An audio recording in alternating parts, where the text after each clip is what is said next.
आजच्या आपल्या व्हिडिओमध्ये आपण कच्चा दडपे पोहे कसे करायचे ते बघणार आहोत।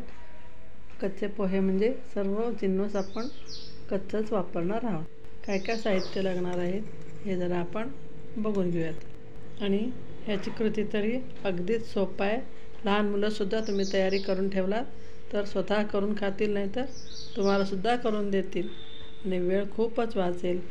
म्हणून गॅसची भीती नाही, कशाचीच भीती नाही आणि चविष्ट हे पोहे तुम्ही पण एकदा करून बघा। व्हिडिओ आवडल्यास नक्की लाईक करायला विसरू नका।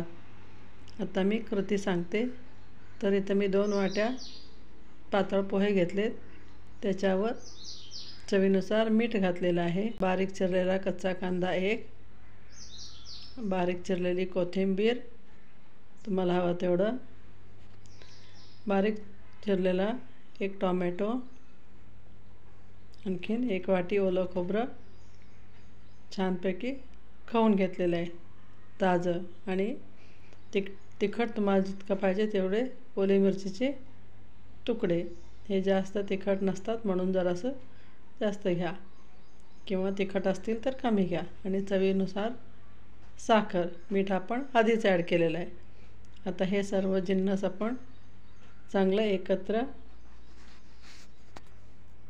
कालवणार आहोत।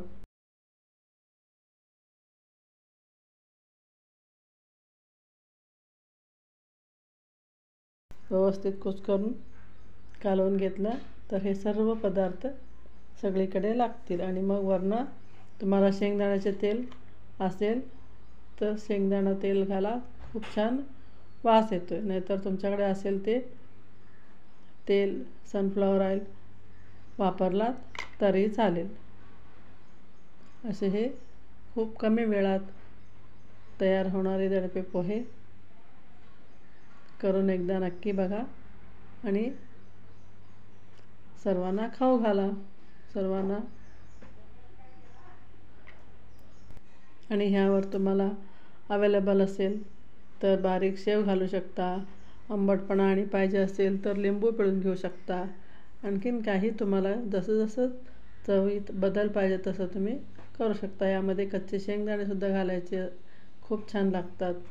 मी तर माझ्याकडे भाजलेले शेंगदाणे होते ते घातलेले आहेत, नाहीतर कच्चे शेंगदाणेसुद्धा यामध्ये खूपच छान लागतात। एकदा नक्की ट्राय करा असे सुंदर दडपे पोहे। धन्यवाद।